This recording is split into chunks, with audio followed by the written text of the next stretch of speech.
aucun parti politique qui prend la pédocriminalité à bras le corps. Oui, on est en guerre. Nos enfants sont en train de mourir. 13% des enfants violés deviennent à leur tour des violeurs, des hommes et des femmes meurtris. Et je sais de quoi je parle, j'en fais partie. J'aimerais qu'il y ait un politique qui prenne la décision, à un moment donné, purement et simplement, de faire un tout petit peu de nettoyage chez les magistrats et chez les psychologues des chez magistrats. Vous avez un psychologue qui a été choisi par les magistrats de la région parisienne, qui a écrit un livre qui s'appelle Plaisir de tuer, où il fait l'apologie du viol et qu'il met des violeurs en série comme si c'est... Enfin, il l'a dit, on pourrait presque en prendre leur exemple. J'ai la photo, si vous voulez.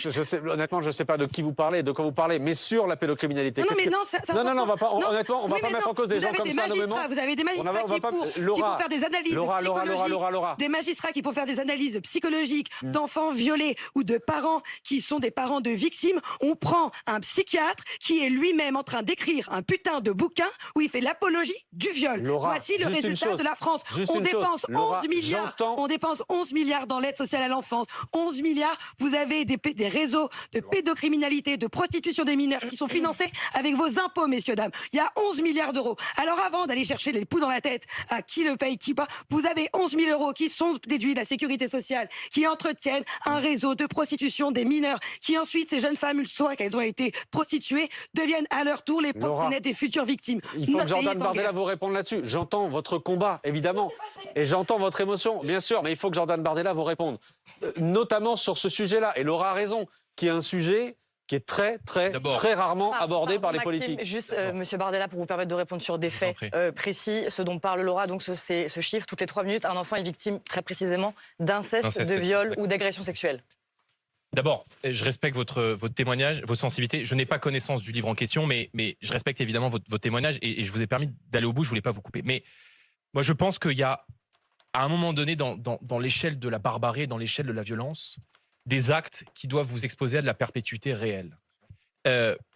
Pour le terrorisme, pour la très grande délinquance, pour le summum de la barbarie qui est la pédocriminalité, eh bien, je considère que, après jugement, vous devriez rentrer en prison sans la possibilité d'en sortir.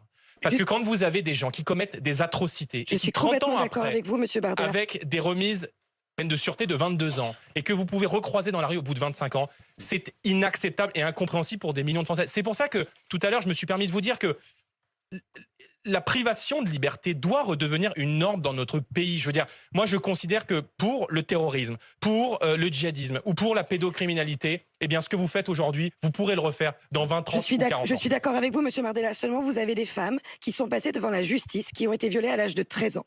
Elles sont passées devant la justice. Leur agresseur a été entendu par les forces de l'ordre, de police, et leur agresseur, enfin, en tout cas, cette jeune femme, son agresseur a reconnu les faits, a reconnu avoir abusé sexuellement de cette jeune femme.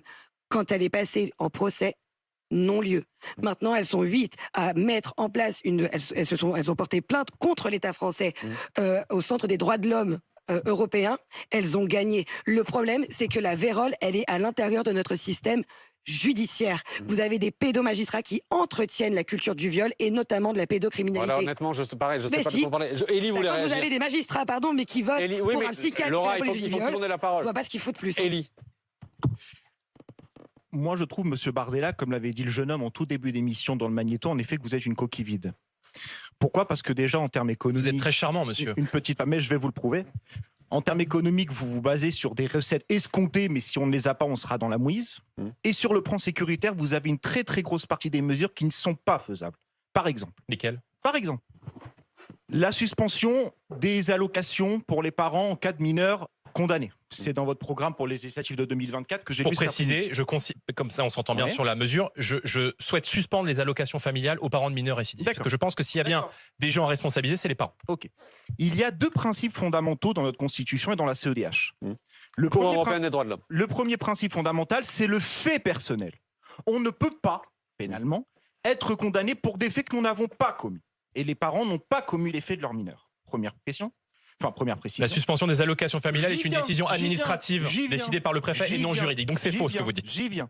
Deuxième chose, il y a l'individualisation des peines.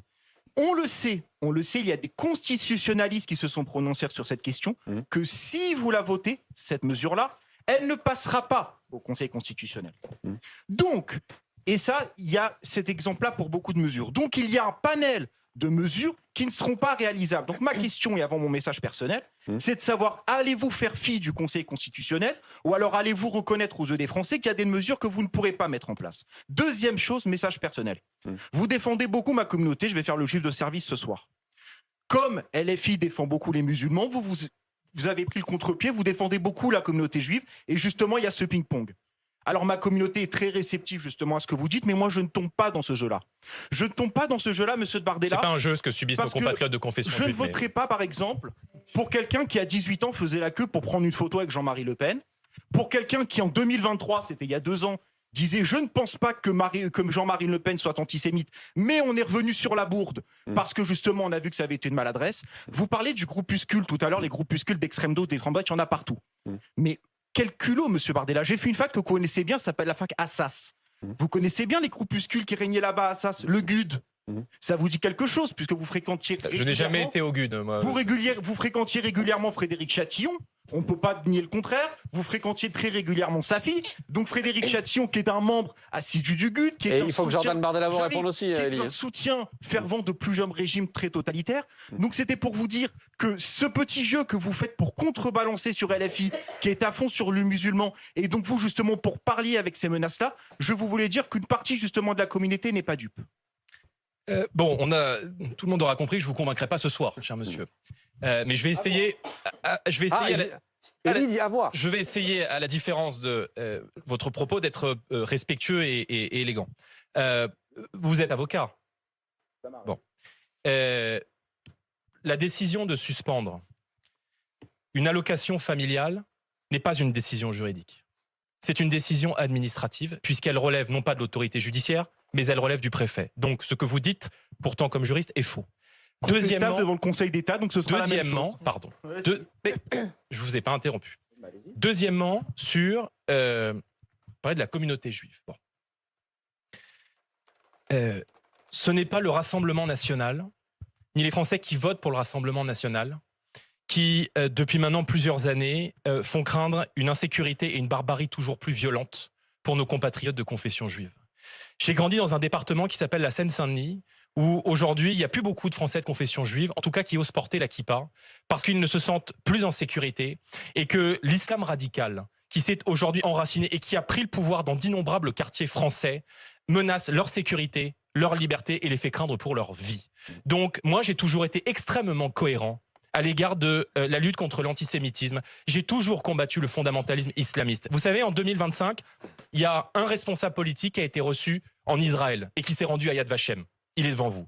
Donc, les leçons de morale, voyez, sur mon patriotisme tout aussi dangereux que LFI, ou mon intégrité, et le régime de Netanyahou n'est pas faites-les à LFI. Parce que moi, le 7 octobre, quelques jours après, lorsqu'il y a eu les atrocités du 7 octobre, moi j'étais dans la rue, aux côtés de nos compatriotes de confession juive. Vous voyez, je n'étais pas, monsieur Mélenchon, à aller relativiser l'atrocité qui a été commise le 7 octobre par le Hamas et à expliquer, comme ça a été le cas par un certain nombre de parlementaires de la France insoumise, qu'il s'agissait là d'actes de résistance. Donc j'ai toujours été cohérent dans la lutte contre le fondamentalisme.